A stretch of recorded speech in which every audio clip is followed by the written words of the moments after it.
Oh, they pounded the 49ers the other night. Oh, Did they beat them, that'll did be they?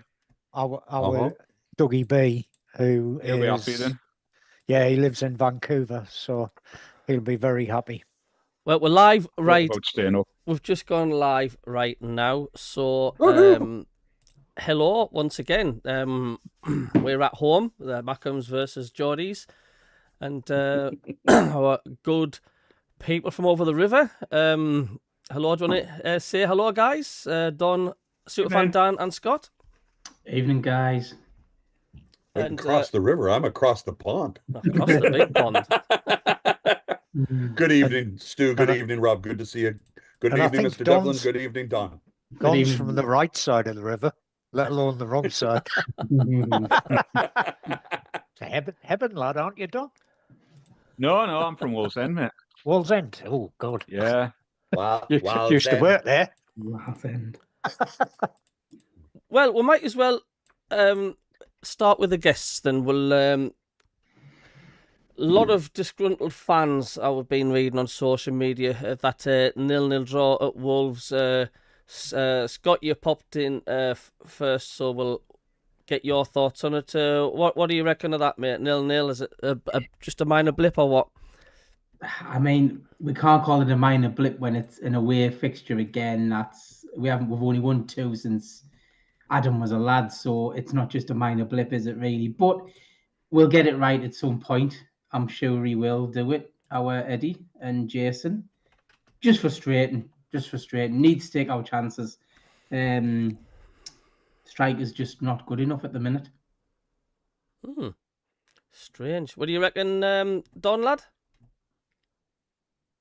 More being made of it than actually needs to be. Wolves have been on a resurgence their last 4 games. They're starting to play really, really well. The manager started getting the team playing well. They played the block very well and the counter. They came out with a game plan. And at the end of the day, we kept a clean sheet and we didn't lose our way. I don't understand why everyone's getting flappy about it. This happens in the Northeast clubs. You get some wins behind you, and then everyone assumes that the next game's an easy win. It's an easy win, easy win. And then when it doesn't come off, they piss and whinge about the fact it wasn't an easy win. Yeah. You know, as I said, Wolves have had a horrendous start to the season because they got rid of some key players and they've had to learn to adapt. But as I say, the last 4 games, I think Wolves are unbeaten. Yeah. Yeah. Trade 3-1-1. They are. It's a little bit of a revival. So it's that thing, you know, you've got to play every game as it is, and clubs will have, peaks and troughs. But in this one, we didn't lose. We were away from home against a club in resurgence. Yeah, you know, we could have created more chances, but the one that we did do, or the couple that we did create that were knock-on chances, fantastic saves pulled off by the keeper. I'm not as stressed about it as some people clearly are. I think the real test will be against PSV. That's when I want to see how we'll perform against them. Because the other side of it is, I got the distinct impression that Eddie was trying to protect players on that game, which is why why Miley didn't start. So let's see what happens. What it did definitely solidify for me though is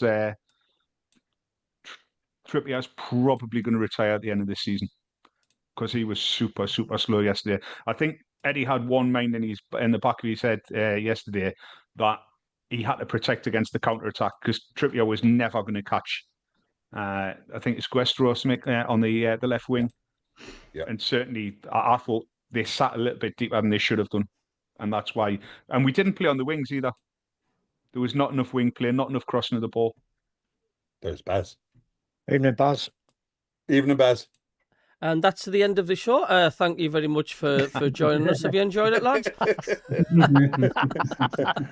While Baz can hear you is, while he's figuring out his sound issues and everything, I just want to commend Don on a level-headed, rational discussion just there. He was absolutely spot on. You know, Wolves have suddenly found their feet. I suspect that they're probably still too far adrift to come out of the relegation zone, but not necessarily finish in dead last. I think, like Don said, we're away from home in piss poor weather against a team that's on the rise again, after some horrific results at the beginning of the season. Also, as a club that has sold off most of their best players, just finding their feet, and they're doing well. Some of our fans have forgotten what it was like to play under Joe Kinnear, and some nights under Alan Pardew, and some nights under Fat Sam, and we're still in 4 competitions. We were 6th before the weekend. We're in we will be in the knockout stages in the Champions League. We're still in the semifinal of the Carabao Cup. We're still in the 4th round of the FA Cup. I don't know what all the whingeing's about. Our players, with the injuries that we've got, our players are down to our squad depth is down to the bare bones. And like Don said, you could tell that we were protecting certain individuals for a game on Wednesday, because we have been playing 3 games a week now for the last 5 weeks. So I'm just was it what we wanted? No. Was what Big Nick Voltamata, he either needs to be 7 feet tall or 6 feet tall. He's not allowed to be 6.5 feet tall, because he's either under the crossbar against you lot, or he's over the crossbar for anything we try and put on frame. So I feel bad for the boy, because he's a fantastic forward. He's not a 9. And we're still struggling to figure out how to get the best of him with the players we have available. So I'm sad that there's been a bunch of whinging, and I've got all eyes on Wednesday night, and then of course next weekend. So it's gonna be tough. Baz, your sound issues finalized? Think so. Okay. Hey. Welcome in. Good to see you. Might as well follow on. Baz, are you still optimistic? The result 0-0 against Wolves, are you with quite a lot of the whinging Newcastle's contingent? Like, you should have won that, and absolutely disgusted, and Eddie out this and that, blah, blah, blah, with that performance, which I've seen. And the lads have already said, I think it was it Don, did you say that the fact, like, you don't have any given right to go out and win just because the bottom of the Premier League, there's still a Premier League side. Exactly. And this is what happens when you just take teams for granted. What do you think of your performance, Baz? I've left Earth. It's too stupid. You've left Earth. It's too stupid. You must be up there with Trump, are you? I think he's left as well. Hey. No, I've escaped Trump and everybody else who's idiotic responses. Look, let's face it, right? We all thought we were going to beat Wolves. We all had expectations that we were going to win that game. When I saw it lashing down, and then when we're away from home, we've won twice all season away from home. Everton and a game in the Champions League. That's it. That's nuts when you put it like that. Exactly. Our away form is appalling. We got beat off West Ham. We got humiliated by West Ham in their ground 3-1 earlier on in the season. We kind of had this conversation last night. I had it with Scotty. Scotty said something about, like, we've got so many world-class players, so many excellent players, And then when you go through it all and you look at the teams who are above us, like Man City, like Liverpool, Arsenal, Chelsea, you go through all their squad and all their players. Our squad on paper is probably 8th to 7th at best. So we're punching above our weight. We were punching above our weight when we first got into the Champions League the first time round, and we're still punching above our weight now. So there's no given right to be going to Molineux and beating Wolves. They put up a low block. They obviously know Newcastle very well, because we cannot break down a low block.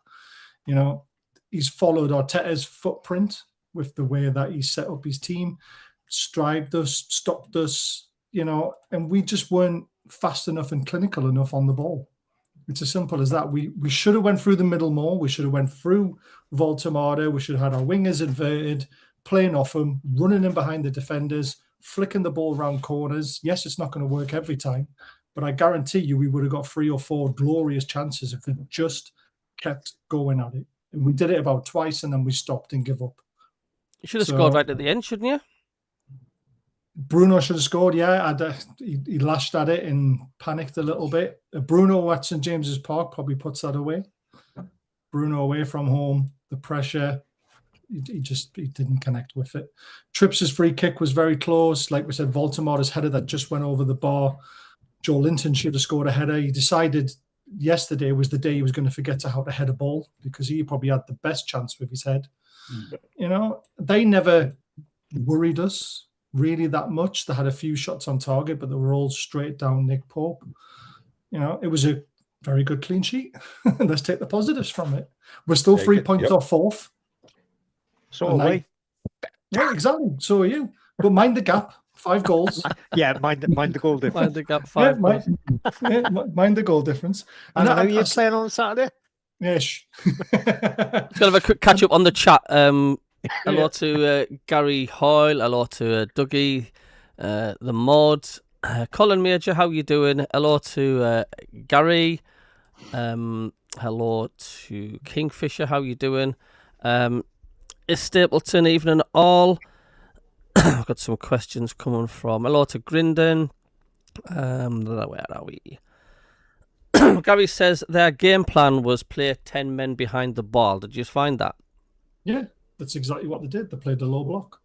And they counter-attacked very fast, though. The one thing I noticed that what they had to what we had is they had a lot of pace, but they were also a lot fitter than us and fresher than us. And that is a big, big plus. Just going back very quick to the last point, our season was a very sliding doors because if we hadn't dropped all the points that we have dropped, that we should have got, we could have been 3 points behind Villa. That tells you how close our season's been from being absolutely superb to what everyone's calling a crisis for some strange reason. But there you go. But yeah, Wolves played a low block. They played it very well. They counter-attacked very quickly. They battled really hard. They were putting in proper challenges. It was, for me, it was a perfect away performance if you were going to get a point, but they did it at home instead. Yeah. It's more good comments here. Dougie says, is Cabby's friends with Del Boy getting Uncle Albert on the show? Gary says, I like your positivity, Don. Made me feel a lot better. Gary Hoyle says, Walter Marder is failing to flatter. He's not. Look at the stats and look at his goals, look at his assists. He's actually done a lot better than what a lot of other strikers coming from a German league have done recently. Yep. Gary also says, Mackem Cabby, it's like rearranging the deck chairs on the Titanic. I don't think there'll be much left of the Titanic down there. I think it's just a pile of rust. Steve Taylor says, good evening, guys. Another solid performance on Saturday. Dusting down my passport. Gary says, what's worrying me is that this negativity is creeping onto the usual quiet, level-headed shows. Walter Marder getting singled out, particularly worrying me, as it won't help the club or players. Gary Hoyle says, yes, not given right to win any game, but you want 100% commitment and players. We were the same when we beat West Ham 3-0 and we thought, like, we're going to have an easy game against Burnley the next game, and we got beat 2-0. It's if the players go on the pitch with that mentality the same as the fans, they'll not win. It's as simple as that. The other thing you've got to factor in as well on this is that Wolves have got nothing to lose anymore. No, pressure's off. Really, it can only get better for them. They're resigned to being relegated, so they don't have the same level of pressure as other teams. I think a lot of teams that go and play against Wolves are going to have problems coming soon. Yeah. I would agree. Totally. The other thing about it as well, they're actually playing for the futures, aren't they? Yeah. This is a shop window because if they go down to the Championship, especially the likes of Marnie, there somebody is snapping him up. Someone, Yep. Same with Strand Larson, he'll be off. Yep. I'm surprised Strand Larson isn't off. this window. I was convinced that someone was going to come in and pony up. He They're might. not. He might. Well, Wolves there's as- still a couple of weeks left. West Ham tried, I was- didn't they? Or West Ham were interested. Yeah, but then Callum Wilson scored. Yeah. And supposedly, according to other channels, West Ham is interested in Jamal Lascelles. Yes. It is interesting. That would be interesting. I've heard that. But that'll be a free. That's a good win as well, I can't isn't see there being a.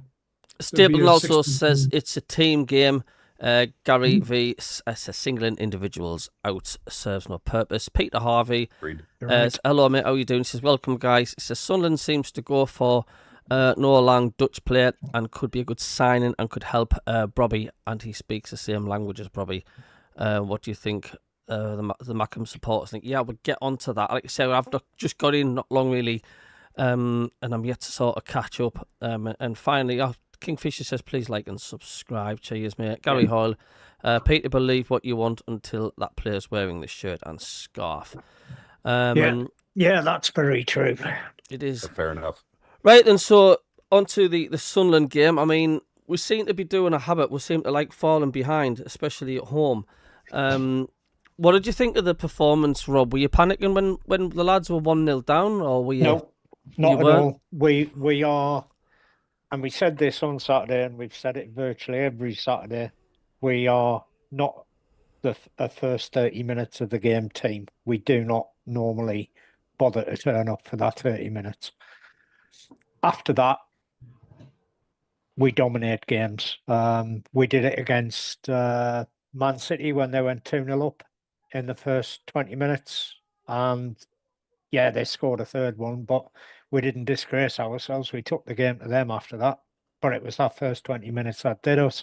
And it's done us in a couple of other games as well. Man United was another one where we were 2-0 down in 20 minutes. And then, basically, we had the better of the game after that. So going 1-0 down at home or away doesn't worry me overly. And even Don on Saturday said the same thing, that, the team were asleep. There was some really bad passes being played, like wayward passes, that were giving Crystal Palace a chance to get in and set things up. Yeah, especially Granit Xhaka. He had a wayward pass, didn't he? Which was very which unlike nearly him. resulted in a goal. Yeah, I know. Because I mean, we fell behind against Brentford as well, didn't we? Come and won, and against Bournemouth. So I mean, and they're like established Premier League sides, and it's kind of nuts, isn't it? It's like the first season in the Premier League. How we're just doing it. It's just it's nuts. Like, but I think it was vital that Enzo Lafay got the equaliser about 3 minutes later, because the longer it stays 1-0, when you're 1-0 down, your heads can possibly drop a bit. But it was perfect, wasn't it? 3 minutes. It was just before the break as well. Lafay gets the goal. Yeah. And I don't think Sunderland ever looked back since then. Even the second half, I thought they dominated. We Made did. up for his penalty miss, eh? He did. Well, I mean, the thing was he made up for that one at Everton, mate, as well. So I didn't see that one. Yeah. Yeah. But it was a brilliantly worked goal, that one. Three passes, ball out to Mugieli, swung the ball across. Robbie realised that Lafay was clear behind him and just totally ignored the ball, and he side-footed it in. Cracking goal. And then, of course, Mr. Brobby himself came on second half. Don't know how he managed to do it, because it was one of the weirdest shots I've ever seen. But went in off the bar, cracking goal. Pulled a muscle while he was doing it, or got cramp. And you could see the poor bugger was standing, leaning over the barriers, and the knot in his calf was horrendous. Oh, you're seeing it, yeah. Cabby posted a picture earlier, and it was horrendous. Yeah, He must have been in agony. Your muscle wraps around the whole of your leg, and it's sort of like a bit like an alien, sort of like grabs hold and then just crawls halfway up your leg, just totally knots up. And it's like the biggest pain known to man. Forget women about labour pains; they don't know nothing about, do they? Can I ask a question to you, Sunderland fans? What did you feel of BBC's Match of the Day coverage of the Sunderland victory. Shearer's a lying bastard.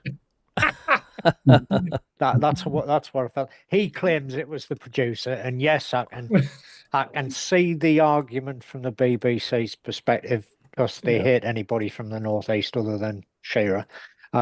Was that they've got to cover Glasner's comments after the game. But it's match of the day. It's about football, not about managers. Right. I haven't seen it. On with the BBC at the minute, though, innit? So they've been like, if you listen to them in the mornings as well, I sometimes listen when I go in on the way to work, and they've been pushing hard on Thomas Frank as well. Oh yeah. That doesn't surprise me. London clubs. What fill us in, lads? Yeah. What exactly happened? So I've not seen it. They didn't do any analysis, go through the game, nothing. Just showed the goals and then went straight to Glasner, and that was it. And then move on to the next game. And Shearer did actually say he had been ordered by the producer that they weren't doing a post-match analysis. It would only be on Glasner's comments about the board basically shafting him. So they didn't do any match analysis even on Palace? Nope. It was purely on the comments from Glasner's post-match interview. That's just like it's not. So I mean, what I was reading on social media, like the Sunderland fans slagging Shearer off, he's not exactly singled Sunderland out, has he? But it's not as if like they've showed the highlights of the Palace and then they've just totally leapfrogged Sunderland. But no, that's a bit of a strange one. That, like, I mean, they analyse every match, don't they? They're supposed to. It's not though. It's not strange. It's exactly what you would expect to happen. Because it's a London what they team, wanted to do. No, it's because it's Shearer. If Shearer's doing the commentary on the Sunderland game, and then they've got something they can divert off it and make Shearer the bad guy to get clicks, that's exactly what they're going to do, innit? Yeah. Play devil's advocate, basically. He didn't help himself when he refused to comment on Sunderland's first or second game. Yeah, I remember. He just refused to comment on it. He just went, "No, I'm not. I've got nothing to say about this," which proves what a dick he really is. Simple as that. He's as bad as a legend. A legend. I very, very rarely watch Match of the Day. I don't watch it either. I don't know what it is. I mean, I think it's finished program. You see all your highlights and everything on YouTube way before it even airs on Match of the Day, and like by the time Match of the Day comes on, you've seen it 50 times already. Yeah. Run its course, hasn't it? It's run its course now, hasn't it? Really? I think it's run its course. I mean, the commentators as well. It's like pre-recorded. It's like most of the commentators. It's not like live commentary. It's like they're like speaking over like a pre-recorded thing, and they even add extra chants and special effects and sound effects into it. Especially at Anfield. I mean, I've been to to the games in certain moments, and I've heard like chants and stuff at the stadium. And I thought, like, well, there was no chanting at that moment and stuff. It's just, I don't know. It's just a lot of false. It's just a lot of false bollocks, to be honest with you. I just get this amateurish feeling when I'm watching it. It just doesn't do it for me anymore. It's bring back. It was great back in the day, wasn't it? When because there was no social media around, we all had to stay up and watch Match of the Day if we wanted to see the goals straight away. Yeah. But now, like you say, you can watch them all on the club's YouTube channels. If you've got a Sky subscription, you can watch every single game on the Sky app, watching the highlights. And then if you just go on Twitter or TikTok or wherever you want, you can watch all the idiots who record the whole game. They put up the clips for you. You can watch the goals that way as well. It's Match of the Day has run its course for me now. Yeah, it has. It has. What I found really disappointing on Match of the Day from the coasts on 2 occasions now is both times where managers have criticised their clubs when the majority of fans would agree with what they've said. On both occasions that happened, the hosts have sided with the club. Yeah, and it's almost like they're like, oh well, if I keep my mouth shut, there might be a job there for me. I mean, I don't know why the hell Wayne Rooney actually bothers going on there. He never provides anything useful. You're assuming he's got more than one brain cell. I didn't factor that. Yeah. If he had two, there'd be a small fire. Sending smoke signals as his responses. As long as there's no close up of his hair, Okay. all good. Yeah, I think you're right. It's sort of had its day. Like, I mean, I know Gary Lineker was sort of the flagship for it, and it's like since he's gone, it's like I don't know. You know, when it's like you just can't replace a presenter or an actor or whatever. It's Yeah, there wasn't it. Like sort of Saturday as well, its course as well. Oh, massively great point. Yeah, who's saying that? Is that you, Scott? Yeah, it's me. Yeah. Sort of Saturday, like, you know, you can't replace what we had, Jeff. and it's No. totally gone. Jeff, Yeah. you know, Cammy. It's another thing that's ran its course now. But there's too many people that actually have never played the game on it or been anything to do with the game, and here they are popping up, and you're like, hold on a minute here. Like, Sky Sports is getting bloody YouTubers in now on a daytime, and you think, this is terrible. Oh, right. That's to do with the Fanalist, the Fanalist app. Yeah, That's what that is. Yeah. Awful. I tell you what, the worst thing I've ever seen on the app so far, that stupid supporters in a box.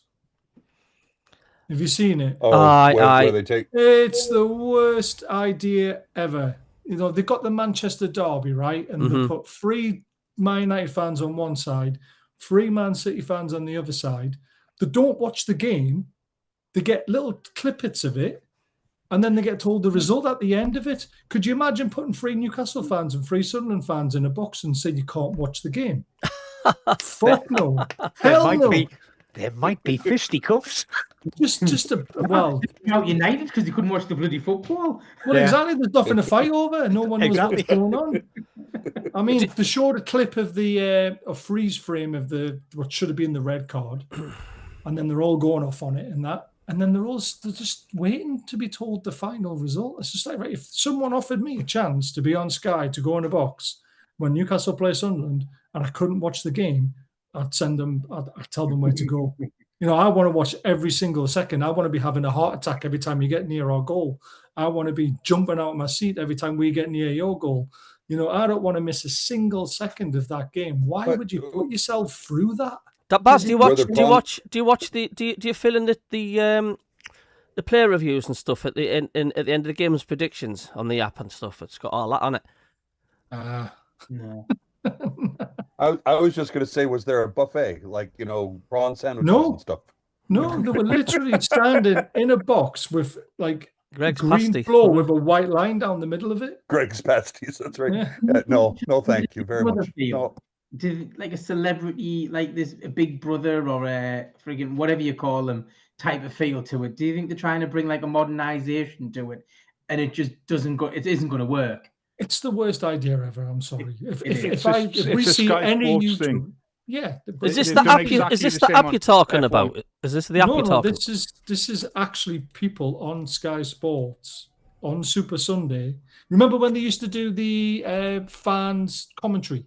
And That was funny. Yeah. Yeah, it's like that, but without being able to watch the game and being in a room with another supporter, waiting to be told the result at the end. It's like being locked in your bedroom with no internet, saying we'll tell you the result at the end, and we might give you a few little clippets of what's going on. I've not seen that. That's on Sky itself. Yeah, go on the Fans Lead app or whatever it's called. Go on their Fanalist Twitter app. account. Yeah, Fanalist. Go on their Twitter account. You'll see the video of it, and it is the worst thing I've ever seen in my life. That's just going to entice anxiety, is it not? Christ almighty! Exactly. I hate when I've got to go upstairs to the toilet and squeeze one out. It's like I can't wait to get down quick enough. It's like what's happened in the last 2 minutes? Do you know what I mean? Exactly. So imagine sitting there when we're playing you, and there's 3 Geordies on one side, and there's 3 of you on the other side, and you're literally getting snippets of the game and having to wait for Roy Keane to announce the result to you. Oh, I think not. I think not. No, I was oh my God. I'm currently watching the Brighton-Bournemouth match. Yeah. And I think this is the first time I've ever seen a referee go to the monitor and ignore VAR. Oh. And they are allowed to do that, you know. Yeah, this is the first time I've ever seen it happen. My God. Yep, he has ignored the VAR. What was the He's ref gone right? against what VAR has told him. It's a penalty. to right. Bournemouth. The Was it? VAR had turned around and said it was simulation. The referees watched the video and went, I disagree. It's a penalty. Brilliant. Oh. Jesus, can we have him reffing our games? Yeah, question, it's a good question point. come up Sorry, in the carry on. chat. There's a question come up in the chat about the AFCON final last night. I Who saw it? Yep. didn't Yeah. watch Heard it. about it. Yeah. It was mental. right. Refs giving them a penalty off. And literally, with the exception of Sadio Mane, the whole of the Senegal team walked off the field, Walked off the pitch. and Yep. quite a few of them walked down the tunnel as well. They just said, right, we're not playing this, referees are cheating. Okay. What minute was that in the game? That was the last minute of added time after the normal time. And they'd had a goal disallowed about 3 minutes beforehand. This is like second half, was it? Is this like heading towards full time? Right at the end of the game. And Right the at the penalty, Yep. the penalty, which funnily enough was very reminiscent of Lafayette's against It was, yeah. I saw that on Twitter. which was a piss poor Panenka or a Panenka. Did he do it on purpose though to miss? I don't know whether he did. You know, Well, a lot of the players weren't celebrating when he missed it, because I've seen the clip of that. Yeah. You know, if I think that's because the referee had just disallowed a Senegal goal as well. It looked about the most obvious that a referee had been bought I've ever seen in a game of football. To be fair, it looked definitely like he had money on the results. Yeah, but the Senegal winning goal was an absolute screamer. Was it? He picked the ball up and he hit it, and it was still rising as it hit the bottom of the bar and went in. So it was one of those that you couldn't disallow for anything. Oh no, you couldn't find a reason. He was about 25 yards out when he welted it. So keeper didn't get anywhere near it, and wouldn't have. No keeper would have. I've not watched a single game of it. So was it Morocco that walked off? No, it was Senegal that walked off. Right, I seen a clip where at the press conference at the end of the match, when they've all been changed and showered and stuff, and the Senegalese players come in, and all the press stand up and walk out. That's because they walked off the pitch. Yeah. Yes. Yeah. So basically, the press stood up and says, "Well, how do you like it?" And all got up and walked out. There was hundreds of them in this room. Yeah. They just all stood up and walked up. That's amazing. I haven't watched 1 ounce of the African Cup. I mean, I do like football, but I'm just not interested in AFCON. I mean, that's just my opinion. I mean, you should be. Half his squad was there. I know. Mr. Potter's 500 says, I stopped watching AFCON. Very poor standards of play. Salah completely washed up. Bad gameplay. Yeah.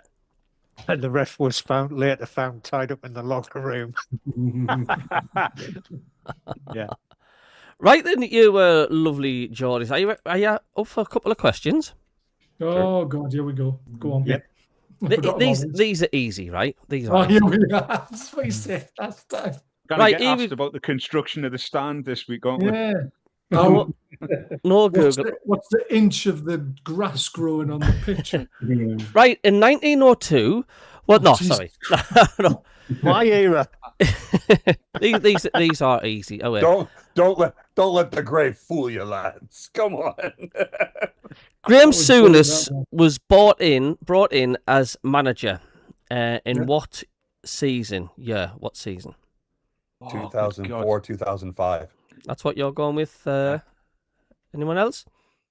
I thought it was 3-4, but I will board to Dan. Yeah, I think Dan's right. I think Could he? I know he took over Bobby Robson. He did. Yep. They dismissed Bobby in August of 2004, which would have been the beginning of the 2004-2005 season. Yeah, well done. You've each got a pack of Watsits each. Correct. Absolutely superb. I'll send you my address. Mail them down. And in 2006, what cup, for the first time in their history, did Newcastle win? Intertoto Cup. Intertoto. Yep. Intertoto. Yep. Are these too easy, do you think, Rob? They're far too easy. They knew the answers. They're far too easy, Kerry.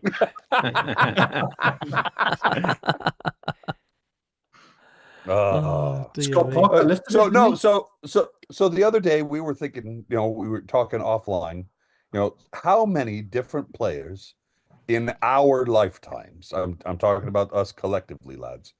How many players in our lifetimes have played for both clubs? Oh, I think Bob in my lifetime, Bobby Moncur, Yep. Brian Robson, Okay. Pop Robson, I think played for Newcastle and Sunderland. Yeah. You've got the ginger-haired traitor. Well, Call back. stay yeah, further back. Lee Clark, Paul Bracewell. Lee Clark, Gascoigne, Titus Bramble. Bramble. He never played for Sunderland. He turned up, but he never played. Louis Saha. Yeah, Saha. Saha. Yeah. Michael Chopra. Andy Cole. Did you say Did you say Chopra, Scotty? Chopra. Yeah. Yeah. There's quite a few. There is quite a few. Lionel Perez. Yep. The goalkeeper. Yeah. Shea Given. Yeah. Shea Two Given. goalkeepers. Yep. Yeah, I was going to say there's a goalkeeper, wasn't there? There's two. So yeah, quite a few. There is a lot. Could we put together an 11? Oh, easily. Yeah, I would have guessed so.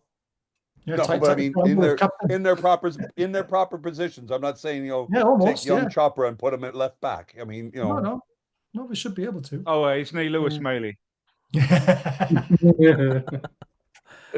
Here's one final question for you as well. What was Michael Bridges? There's another one for Michael Bridges. Yeah. Michael Bridges. Yep. What was Newcastle's kit manufacturer in the period of 1974 and 75? Bukta? I want to see Grenfell, but I think that was later. No, kit manufacturer, not Oh, sponsor. that's a number. Adidas. Right. 74, 75, you said? Yeah. Wasn't Asics. It was... It'd be Umbro, someone like that. I need to get the countdown sound effect, don't I? Unless you want to be demonetized, I wouldn't. Yeah, Umbro. Let's say Umbro. Umbro's the only one I can think of. I was thinking, was it Hummel? It was Bukta. Never heard of him. I said Bukta. Did you say Bukta? Yeah. Super Fan Dan, did you say Bukta? That was the first one I said. I said, was it Bukta? Yep. Oh, you're through to the next round, Super Fan Dan. Class. Never heard of him. Nah. I've been supporting the club a long time, but not that long. I was only a year old then, so I was a twinkle. you were an itch at the bottom of the scrotum, mate. Right, let's get on to our next matches then. Are you the next game coming up? PSV at home? Are you confident? Do you want to? Sorry, we can't talk about Champions League, can we? Because you're not in it. Childish. I know, but I had to. I feel good about a match on Wednesday simply because we're at home. I think we'll fair enough. I watched them play Fortuna the other night, and PSV did not play well. Right. Well, I got sent some information about PSV that I didn't know, which kind of put me a little bit off. The 16 points clear at the top, and they haven't lost a game all season away from home. So Wednesday night obviously could be the change, but when you hear that, it's just like Jesus. I thought PSV was so totally different league though. You know, if you look at it within the Dutch league, even Ajax are not the team they used to be. PSV are a step ahead of all of the other teams, but Fortuna, or they're like 8th or 9th in the Eredivisie, and they weren't particularly strong. They don't have particularly strong players, and PSV did not look. They only won 2-1. Didn't Ron Van Persie's son play? Scored the bicycle kick, is that right? Yeah, they don't look particularly strong. I think we've got a good chance. Can we get Steve McLaren and Joey Barton to do the Dutch commentary for us?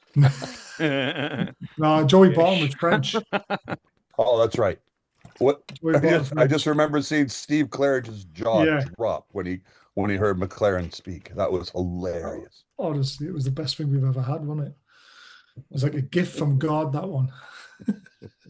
What was that? FC12 that he was the manager of. Yeah, FC12. Toile. Oh, how you pronounce it? Twente, was it Twente? Yeah. Yeah. I know there was a TW in there somewhere and it ended with an E, with some numbers or something in it. I need to walk back my earlier comments on the referee. It's really bad when you don't watch football with the sound off. He actually gave a simulation against the player originally and then reversed his decision on contact. So my joy, it's potentially a referee ignoring the VAR was wrong. It has happened. It has happened before, to be fair. I can't remember what game it was in. But it has happened once before or a couple of times, but very, very rare. Yeah. But anyway, let's talk about Newcastle Villa because let's forget about that Mickey Mouse Cup. I mean, Christ, mate, who needs that crap? Tough game at St James's Park, but we always seem to have one over Villa every time we play them at St James's Park. The only thing I'm worried about is they underperformed against Everton, and will they try and put that right at the weekend? That's going to be the challenge. Backlash. Yeah. Well, and they were at home, so now they're thinking, we're going away and we're going to have to put in a performance. And they've got a better record away from home from Villa Park, as far as I'm aware. So that's going to be interesting. Yeah, and they lost surprisingly at home against Everton, didn't they? Again, exactly that, Cabby. Do you not think that Villa are now starting to get into that January hubbub of their players are starting to get a bit tired and their performances are dropping? What I think's happening is what I think happening is the fact it was a fantastic run what they were on. I mean, you can't miss that. Then I think they did start believing, come on, let's see if we can catch Arsenal, and they did start sniffing and dreaming about the Premier League title. That's now gone. So I think you do that, it bites you in the arse, doesn't it? Yeah, and I think they've sort of gone, oh God, we've put all that effort in winning all them games on the bounce and we're still so far behind our Arsenal. And I think that just the wind's been knocked off the sails a little bit. So, and I think they're going to be, they're knackered as well because there were some superb performances. And I wouldn't be surprised that, you could be playing Villa at a good time. I think it just depends on how we come out on Wednesday as well, though. Definitely. Fatigue is on our side as well. If we come out with a good win, we'll be bouncing. If we come out with a defeat, fatigue sets in a little bit more in your legs, doesn't it? And in your feet when you're really coming off the back of a loss. So Wednesday is a big key to how we play on Sunday. Our biggest concern, of course, is that our back four right now picks itself, except for the right back position, and that's including Lewis Miley playing out of position. I think Miley plays on Wednesday. I think so too, and my feelings are, if we do that, and then we have to play when we host Villa on Sunday, I fear Trippier will be back at right back because we'll have to give Miley a rest, and Lewis Hall will have to be rested because we'll expect him to play 90 minutes against PSV, which means who plays left back? Is that the return of Dan Burn? There's been talk that he's close, or the return of Matt Target. Yep. Yeah, there's question marks over the Villa tie simply because our injury record, our injury concerns right now are just who's in the 11. As we said at the top of the hour before Baz joined, we're still in 4 competitions, and our defense is right now picking itself. I think Thiau's playing every single minute. We've now brought Botman back from injury, a long layoff injury, and he's now played every minute of every match that he's been available for. And then we'll get pissed off when he gets injured again. That's because we can't afford to play him. He looked really well. He looked really good against Wolves. Yes, he did. Nearly scored from a header. Yep. So no complaints. When we talk about that fatigue factor again, Don, that you said, we have to be mindful of that because we have nothing in reserve at this moment. I think it's funny that West Ham is looking at Jamal Lascelles, but he doesn't even get on our bench right now. Is he injured? He's still injured. So, well, is he? I think It something's feels happened. as though with that. something's gone on there, though, doesn't it?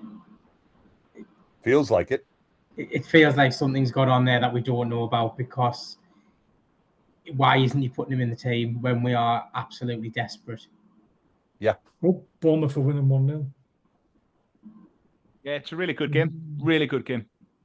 Bournemouth are playing exceptionally well. There you are. So, it's Wednesday right now. I'm taking Eddie Howe's tactic and just I'm watching every match ahead of us and not getting looking past that. Yeah. I'm looking at every 90 minutes in front of us and not going past that. So it wouldn't be a shock if you go and get the 3 points at Villa Park, would it? Sorry, at home, should I say, at St James's Park? Well, no, we've only lost 3 games at home all season. 2 in the Premier League, 1 in the Champions League. That's three games. 3 games. That's 3 more than we, haven't it? Yeah, you've got a cracking home record. Yeah. It's a shame you're playing away at the weekend, isn't it? Yeah, but we are playing West Ham. We're playing the West Ham team but- now, just beating Spurs away. Then there's that little thing there again, isn't it? Yeah, It's just West Ham. they could be on a high. But like Cabby said right at the beginning, Callum there's Wilson. no easy game No, in the definitely Premier League. Well, You know, let's put it back a couple of seasons ago.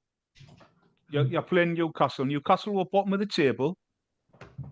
Yeah, and then where did they finish when they had that run at the back end of the season? 13. Yeah. People have Yeah. poor starts to the season, then have fantastic recovery phases. It happens more often than not in the Premier League. yes, A club will have a run of games, and if you meet them on that wrong run, then you're in trouble. I And totally West Ham agree, could Don. be that club. Totally agree. But on paper, we should beat West Ham. We should. Yeah. But whether we do is a different kettle of fish. I fancy us for a 2-1 win. We'll probably go behind, but Callum I still Wilson. think Callum it Wilson scored a wouldn't hat-trick. surprise me if Callum Wilson scores against us. But Robbie is he's finding his feet now, and he was superb on Saturday.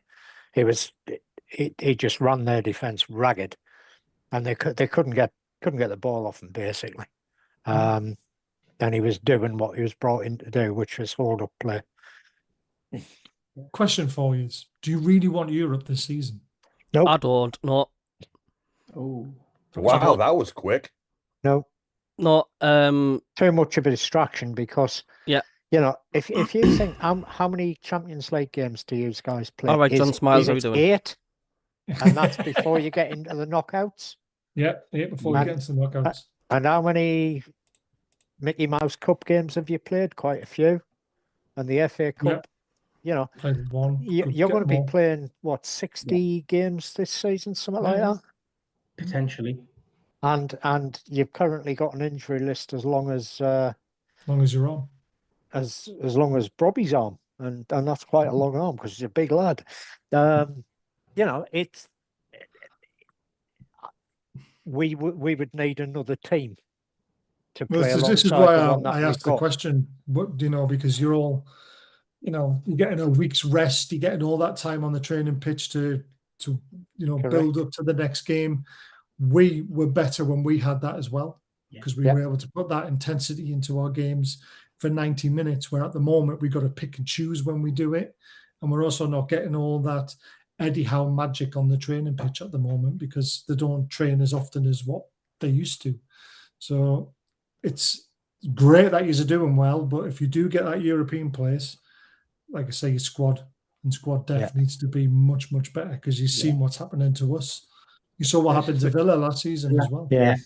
This is the catch-22 situation, though, isn't it? Because in order to be able to spend money under PSR, you need to generate revenue. So you have to go into those European competitions and play more games to generate the revenue to be able to strengthen the squad. Yeah. And then that puts you at risk the next season that potentially, you haven't got the players on the bench and you end up getting down the bottom end of the table and potentially risking relegation. Yeah, So that's it exactly is what that- I don't want.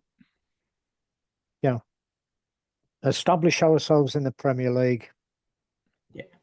And then think about Europe. I just think it's too soon. They've got the board have got a 5-year plan for us to go into Europe, and that would do me, to be honest.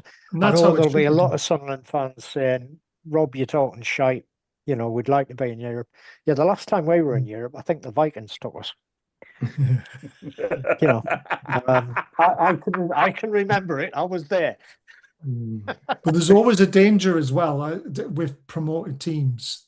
You have a great first season, and then you take their eye off the ball, thinking we've made it into the Premier League now, and then you get relegated again. Second season syndrome is such a thing.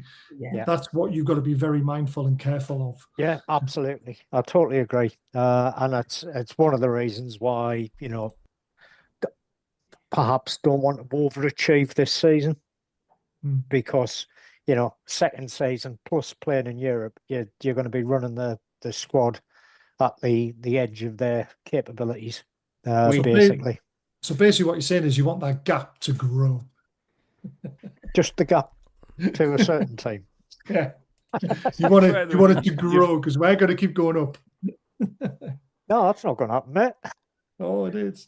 I think what bodes well for you is you've got a great manager. Yes. We've got a very good manager, and he is, been into you know, first half dozen games of the season, I remember saying to Cabby, the scary thing is it's good at the back. Has not fully gelled because they were all new players. And Right. I'm still sort of to say that they've still not fully gelled yet, because Diarra, our records, hasn't really played for us. He had a couple of games right at the beginning of the season, then got injured. He's back from AFCON this week, as is Calby from Morocco. Didn't get a game in the AFCON, but he was there as part of the squad. So, you know, we'll be back technically to full strength from tomorrow. So, you know, bodes well for us. But again, West Ham Saturday, that'll be a tough game. I still think we'll win 2-1. I'm with what Don says before. It's like if anybody guns and thinks like, oh, easy game, West Ham, then honestly, you're nuts. You know what I mean? I just treat every game like the same. And this is what I think's what Granit Xhaka does as well with the side. It's like we've not really dipped much, have we? In form, Granit Xhaka seems to have us up for every game. Treat every game like the same. Apart from there was the Brentford game, but I do think that penalty for Farsal was the turning point of that game, and I think even Xhaka's went down after that. You have to say what the hell, you know. But yeah, you're not guaranteed to go there. I mean, if we got a point, I wouldn't be disappointed. Newly promoted side to get a point away from home, not at all. Can I? I'm gonna play you this. I just got me message read on Total Sport tonight. I always wind up John Anderson. Have a listen. Just gives him another headache for the team picking. Mackem Cabby's been in touch. Ando says, hello, my good chap. Ando, you must be shaking in your shoes for the 21st of March. Yeah, we and it begins. Unfortunately. Oh, dear. And on that note, let's... The YouTube channel. Did you hear that? I don't know if can you hear that? Did you hear that? I don't know if you heard that or not. But you'll have to watch it back. Yeah, you can't hear it, can you? When you're on the thing, you like. No. You'll have to watch it back. It's quite funny. Basically, just StreamYard's better. Hey. That's why StreamYard's better. I know. So's the bloody price. I do like it. Honest to God, the features it's got, but it's like the price of it. It's like what was it, like 40 odd quid a month. Yeah. It is a lot of money. 35, I think, because it's in dollars. So the exchange rate, Dan, you're better at that than I am. I forgot it's that. About £35, £40 a month. Asking you, Newcastle lot. What do you think of Wissa? I mean, he's getting slated left, right, and centre off the fans, and I'm still reading messages now, like they're coming through and this and that and the other. And absolutely ridiculous. Is he? Right. Does he deserve that? I mean, is he that bad? He doesn't. No, he does not deserve that. The guy's just come back from a serious knee injury. Alan Shearer came back from 2 of them, and he didn't hit the ground running when he come back from his injuries. So why we think that Wissa's just going to be his diamond self when he's just come back from such a horrific injury? And bearing in mind, he's never had an injury in his career like this, ever. And he's now 29 as well. This was the wrong time for it to happen for him. Yeah. And he doesn't look, he's sharp. He doesn't look, everyone says, oh, he's had plenty of fitness training and all this sort of stuff. Fitness training is completely different to match sharpness. You only get match sharpness the more games you play. Now, I had a look at his minutes and his figures in the Premier League. He's played 8 games, started 2, with an average of 33 minutes per appearance. That's not getting your match sharpness back. That's not getting your match fitness back. That's coming on and doing a job or being taken off because we're worried about you breaking down again. So until he gets a run of games where he plays almost 90 minutes every game and starts looking like himself again, should we be judging him? It's far too early. I agree. There's far too many idiots who jump on the bandwagon to get and like Baz has said on our show, you know, he's not being trusted to be in the starting 11 at this point. He's getting fits and starts. Howe is playing either Voltemata or Vissa. Voltemata or Vissa. He's not playing the 2 of them together. The one time we played them together, what was the end result of that match? 3-3, and we won on penalties. Yeah, I thought they looked all right together as well. There was that little play in the first half when he flicked it to him, and Vissa had pulled a great save from the keeper. You know, I want to see more of it, but I know we won't because we've only got 2 strikers, and Eddie Howe doesn't want to see one of them break down and wants to have an option off the bench. So until we get in a 3rd striker, we're not going to see them play together, which is a shame. Overall, she's new. See, we're new fans, though, isn't it? Mm-hmm. So with social media, we've seen a lot more fans, a lot more ability to speak, and unfortunately, poison. Uninformed people can tarnish the message to everybody else, and certainly some of the comments I've seen out there, that it's just total nonsense, isn't it? Whatever happened to supporting the team? And just enjoying the ride. Do you know what I mean? I put up a picture of success. Everyone thinks success is a straight line. Success is not. It's all over the place, like this. And then you get to it at the end. We, as a fan base, and a lot of them online, think that success is just round the corner because we've just spent 250 million. They don't realise that 250 million is a drop in the ocean compared to what Chelsea, Liverpool, and Man City have spent over the last 7 years. You know, they just keep getting further and further, and we're trying to catch up, and we can't because we can't get enough players in to get our squad to be anywhere near to the levels that they've got at the moment, and it's annoying. But the fan base online, realism, though. Yeah, there's no realism. We've got Sunderland and Newcastle, 2 northeast clubs, who are quite literally both sitting 3 points of a Champions League place. Yeah. Yeah, and we're having terrible tons of money. Right. Yep. Agreed. Yeah. We're having terrible seasons, Don. Yeah, exactly. They really should be much better, both of the teams, shouldn't they? We should sack our managers right now because they're obviously not doing their jobs. I don't have time for it. No. Like I put online saying that if we don't sign anyone in January, I think it's a big reset and there's going to be a big summer. Right? Yeah. I'm trying to be positive. As soon as I put that on, all I got was the idiots going, would you not see last summer and the last summer before that? We didn't sign anyone for 5 windows and all the players we brought in are crap. I was just like, Jesus Christ, man. Last summer we didn't. The bloody guaranteed Champions League slot. And I was like, well, last summer we didn't have a DOF or a CEO or anyone above Eddie to be able to help with the transfer saga and to scout the players and to do everything. We now have the players trying to convince the rat to stay.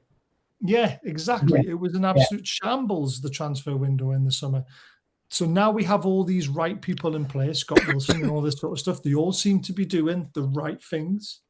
from what we can see, there's £200 million investment into the training facilities. Why can't we have a good summer this summer and be what Eddie Howe wants, which is get the players in early, get them training? The only problem is it's a World Cup year, which makes it a bit harder. But I'm trying to be positive, and all you get is people just jumping on it, like just wanting to be doomsday because of what's happened in the past, not looking forward. And you get this, Stu. I'm telling you, and you will get this. The more you're successful, the more the demand for that to carry on. Well, the bar's rose, isn't it? And you want to keep to that. Do you know what I mean? And it's an easy trap to get into. It's you know what I'm saying? Some people not long ago were wanting Pep Guardiola sacked. Yeah. You know what I mean? He's won them 4 titles in a row. No other team in history has done that in the Premier League. And then they're all going because he's had a bit of a blip and a dip. Oh, Pep needs to go now. Thanks for the memories. Remember on our discussion last week, we had the one guy who was like, get Eddie Howe out. It's time to bring Jose Mourinho in. It was, what? Why? That link will never go away until Mourinho retires. Well, no. I love Mourinho, and I love the fact he loves Newcastle because obviously Bobby Robson was to give him a job in football to be an interpreter, and he took him under his wing and developed him into a great young-minded coach. And and what Mourinho always says when he comes to St James's Park and playing Newcastle is so nice, but just because he's nice doesn't mean he deserves to take over Eddie Howe and take on Newcastle United. He's finished at the top level now. Look at all the jobs he's had and failed at recently. He doesn't have the money to spend to be able to build the squad that he would want to win a league. Yeah. So it just let that one slide, please. I think that's what's refreshing with us, Rob, isn't it? The fact we went through a patch, didn't we? Year after year, we were going through 3 or 4 managers in a season, and it was like it's so nice to sort of be settled at the minute with Regis and the hierarchy and stuff, and it's something you don't see right across the board now. Is it managers that's just got an ident with the club, like you associate Wenger with Arsenal and Fergie with Man U and stuff. Who can you associate now with a Premier League club? Or look at Chelsea. Chelsea are the biggest one, aren't they? Oh, that's what I'm saying. Mourinho back in the day was probably the one that you would say was Mr. Chelsea. There's no one since because they keep sacking them left, right, and centre. But again, you guys will get this maybe next season. You'll go on a run where things don't go very well, and there'll be all those new fans you've got online. It'll be, it's time for them to go. Thanks for the memories. Thanks for getting us up. Thanks for stabilising us, but we need to move on now and get a new one. Totally a new shiny toy.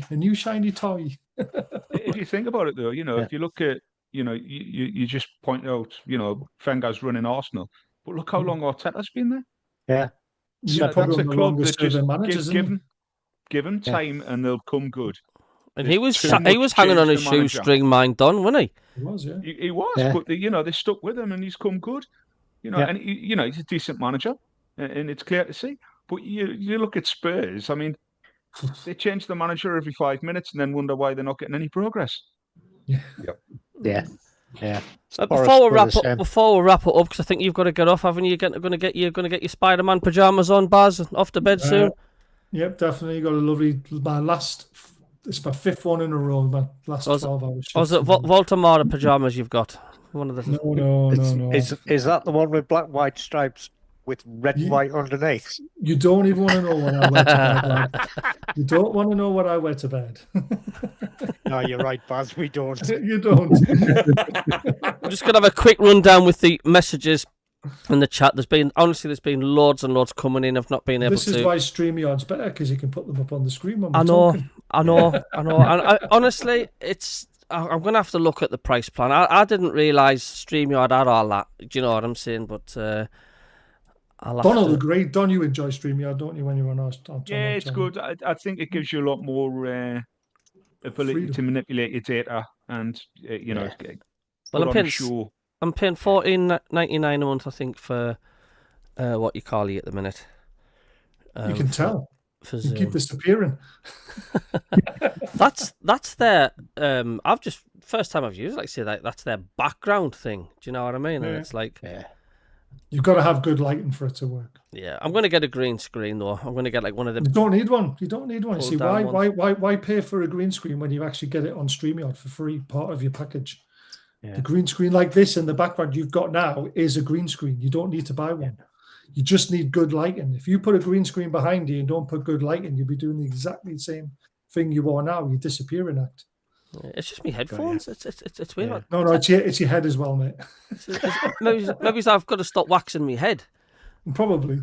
I don't know. I was going to give a couple of messages. David Graham, Watford owners change their manager every month, I reckon. Yes, they're terrible, Watford.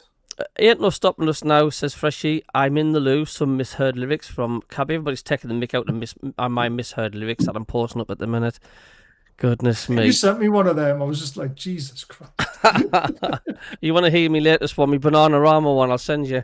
It's a bit X-rated for this one, though, so I can't put it. There's a Canadian comedian who does that. Misheard lyrics. It's so funny. Peter Kay does it as well. Aye. Peter Kay does it.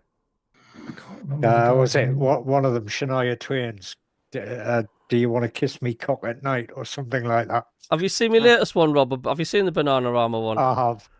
Canadian rapper and musician. You've got he's 56-year-old and he literally does misheard lyrics and stuff like that. Apparently he's really funny. Oh, dear me. Richie Rich says we have to give respect to West Ham United. Don't take anything for granted. Gary V 96 Potter was Chelsea's most underrated manager. He should have been given time to relegate them. Ooh, it's a good shot. Yeah, it's a good shot. But do you not notice that with Chelsea though? They love cherry picking everything that Brighton do. Yeah, yeah. Players, managers, the lot. That's why I used to have a guy called Mike who used to come on our channel quite a lot, who was a Brighton fan. I used to ask him, so who's auditioning for the Chelsea job today? Yeah. I missed a comment there from Gary as well. The big criticism I have is playing our best finisher on the right. That's Harvey Barnes he's talking about. Harvey Barnes. Yeah. He was poor apparently against Wolves, according to a lot of fans' reports. Again, not poor, just... Wolves got the tactics right. They did, yeah, exactly. So Baz, before we went on air, Scotty asked me before you came. He said, "What would you think?" Because go ahead, Scott. You ask your question. Well, so I was thinking about this whole change of tactic. What about putting Gordon up front, Barnes on the left, Elanga on the right, Voltmada in the 10? Just drop Gordon and play Wissa. Or drop Gordon and play. Oh, come on. Oh, Baz. I'm surprised that you said that. I'm with you right there, Scott. What Baz just said? Drop Gordon. Wait a minute. What yeah, but if you're going to play Elanga on the right, Barnes on the left, and Baltimore as a 10, you're going to play Wissa up front. I was thinking about Gordon's never been good up front for us. So he can't finish. Two different things. Maybe getting some confidence in front of goal and just changing it up a bit. I get where you're coming from, and you still got Viss on the bench, Baz. And you've got that ability to rotate. Yeah, I get that. Well, you can put Gordon on the bench and then rotate Gordon with Visser if you're going to work it like that. But obviously, Eddie Howe doesn't see Gordon as a striker because we know he's not, because we've seen it too many times. So, yeah, it could work. I'm not against it, but we all want to see Voltemada and Visser. Yes, we do, because it seemed to work like gangbusters. It's certain. Just having Vissa in the match from the start certainly worked against Chelsea. He needs to not be offside. Born offside that line. It reminds me of Cisse. Next season. I think Worcester will come on Trump's next season. I think he will, especially if they change the offside rule. Yes. To be honest, Sunderland have exactly the same problem with Isadora. Yeah. Yeah. And if you go to clear daylight, there'll be a lot more chances created. Yeah. He's a tasty striker, than that Isidore, mind. He's getting put in the back burner a bit, isn't he, Rob? He's not scored since Chelsea away. Yeah, he's good when if you play a ball not necessarily over the top, but past the defender for him to run onto him, he is brilliant. And 9 out of 10 times he'll hit the target. Mm-hmm. Yeah. If you give him a ball over the top that he runs onto, Or a and he's cross only got coming to in, keep yeah. it a beat, He's got to think about it. he has to think about it and bollockses it up. And it's the same when a cross comes in. He's not an instinctive finisher. The rat When the wasn't ball very comes good across. movement. Yeah, he's sort of like, oh, the ball's there, but I hit it. But he is a good striker and he's quick. I mean, he leaves most defenders for dead. But then again, so does Mayenda and Mundle. They are both really quick. But having Brobby in there now, he's the hold-up player to allow the midfield to get forward, to allow the strikers to run into slots for him to play the ball to them. Yeah. He's also very consistent as well. He is. So, I've watched I've watched more Sunderland games this season than probably in the last 20 years, if I was to be brutally honest. Yeah. And every game he's consistent. He does a job for you, and he's a battler. He holds the ball really well. I want to show you something very quickly, see if it lets me do it. This, right, was an offside that was given in the Barcelona game. Can you see that? Yeah, his stud is definitely offside there. Yeah. Do you know what I mean? Is that classed as an advantage? No. And isn't there meant to be a 5 centimetre rule as well? I mean, surely the 5 centimetres is in there somewhere. Long studs. Because I mean, long studs. That is ridiculous. Offside, and this is the sort of thing that needs to be eradicated from the game. And this is why the rule of clear daylight will make a huge difference. Do you think they'll ever do that though? I'm sure somebody came up with a thought about that about a month ago on this very channel. It was Arsene Wenger's been banging on about he's it been for banging a long about time. it for a while, Yeah. Wanting clear Great minds daylight. think alike. Yeah. Northallerton Mackems just says, could Newcastle play Joy Linton up front? He's done it before. No. We never want to see Joy Linton play up front again. No. Yeah, last transfer deadline day. When is the last day of that? Is that? I think it's the 31st of Jan.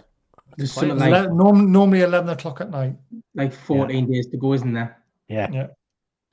Oh, we could sign a full team in that time. The summer one was weird. It finished at 7 o'clock, days. didn't it, in the evening? Yes, it did. Yes. Yeah. That's right. Yeah. Because wasn't the games on 8 o'clock or something like that? Yeah. Yeah. We'll see Matt Target make his return. I don't think he's coming back. He doesn't want to, does he? No, that's what we But said. we had this argument last night, didn't we? Yeah. Yes, we did. We pay most of his bloody wages. He should be made to come back if we need him. If he doesn't want to come back, we should say, well, we're not paying you the part of the wages that you know. Yeah. I've just had a message from Baz saying, can you please stop rabbiting on? I need to go. Can you end the show, please, Cabby? So there we go. He's just told us there and then. You can carry on without me. I do need to go. Have you got those pictures available that you're going to show, Cabby? I have, but I've deleted them by mistake. Or is that just because you can't put pictures up because you're not using StreamYard? No, I can put pictures. Oh, you can put pictures up. Okay. Where are the pictures? Come on. Pictures before you keep doing your disappearing act. Be disappearing act. You like it, but not a lot. Yeah, well, Honestly, your microphone's disappearing. Yeah, and then your arm's disappearing, and then your headphones are disappearing. It's clever, isn't it? Alone, Baz. It's he just clever, needs a isn't big light. He needs a big light. That's what he needs. I'll send you the link for it off Amazon. They're only about 20 quid. Does that actually make a difference to your backdrop, like to the background? Does Huge difference. Yeah. Rob was in the industry. Yeah. Yep. Yeah. Lighting is very important. Good lighting, even in front of a green screen. Right, let me get this. To be fair though, Rob, we both know you do not have the legs to be a presenter. Hey, mate, I've got the perfect face for radio. If I brought an image up, I don't think you can see the image anyway. If I brought it up, can you? There we go. Yeah, it'll be on YouTube. Right, I've got that on the other monitor. So I'll just wait there. I'll go to YouTube. Right, now. hold on a second. Come on. Put the picture up. Just if Things they're the I do ones for I'm you. thinking, they are ones we don't know what the hell it is, and There the we other one go. is. Right, come on then. I'm waiting. That's the display. The Wembley bound, the Carabao Cup first leg of the See it. semi-final against Oh, wait a minute. It'll be up in a few seconds. against Oh, there we go. Man City. I actually phoned up, sent a message to Total Sport and saying, "What the hell was that on the display?" You know, and I was it sent the you one of these as well. was it the Weymouth Bridge? And somebody sent us this with like batteries not included. That film I've seen. That's actually really good. I sent you one of these as well. Have you got that one? The one I sent you? Yes. I've got it on my phone. I've not got it on the desktop. Oh, why didn't you send it to yourself? That was a good one, that one. You know, it was quite comical. Someone turned it into a face with 2 eyes that were crying. Oh, yes. Yeah. I mean, look, we've done something similar. We're trying to make it too complicated, to doing like a picture in it, like it just doesn't look right. So we have done something similar rather than just making it sort of. You've got to love them. I mean, War Flags do it all crowd-funded, and some of the displays we've had have been absolutely sensational. But that one was very hard to make out. But it was meant to be the Tyne Bridge, obviously. But Yeah, it was the Weymouth Bridge. I told Andor. You sent me that clip as well. I thought that was quite funny. Yes. He's a good lad, John Anderson. Anderson, like he's a spot on bloke. Joke. He can take it. He can, and that's what it's all about. Yep. So I will end the stream there, and would you like to say ta-ra, Don?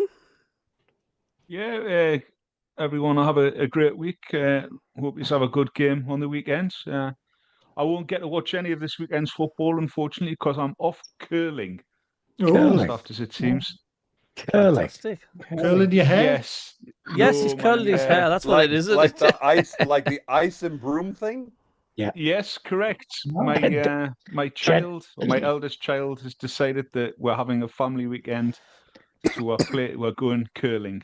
Well, it is the Winter Olympics is only a matter of a few weeks away, so you might as well. Somebody get video. What it is get video. We want to see it. What it is Jen has decided Don is going to do the housework, and she's training him.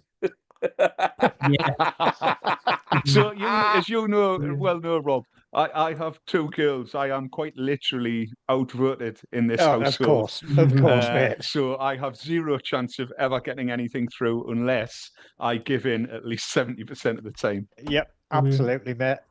We don't Scotty call and them the Scotty and I are Ayatollah for right there nothing. with you. Absolutely. And 50-50. It only gets worse as they get older. Scott, would you like to say ta-ra to the viewers? Have you got me, mate? Yeah, Badidi. Yeah. Thank you for joining. Been great. Another good conversation. Loved it. Fantastic. And Superfan Dan with his superb backdrop. Just the headboard of the bed, mate. Yep. Hey, it suits you, mate. No, thank you. Thank you again for having us on. Thank you for having us on. It's always a pleasure. Look forward to having you over on our station next week. Fantastic. Okay, we'll see you later. Also, not Baz. Do you like to say ta-ra, mate? Hate is all. Lovely. Well, Off to bed, Baz. Off to bed. Yeah, I do need it. And Rob, yourself and people. Where is the carpet at? Is the carpet still about? I know where he is. He's disappeared down into his personal office. In other words, the downstairs cloakroom. Right. Brilliant. And he'll have shut the door behind him, so he can't get out. Great stuff. Well, thanks for coming on, lads. It's I will properly look into this StreamYard thing, and apparently it has got a lot of quirks to it. Like so, I'll send you the link again. I'll have a look into it. I'll send you the link. Have a great night, folks.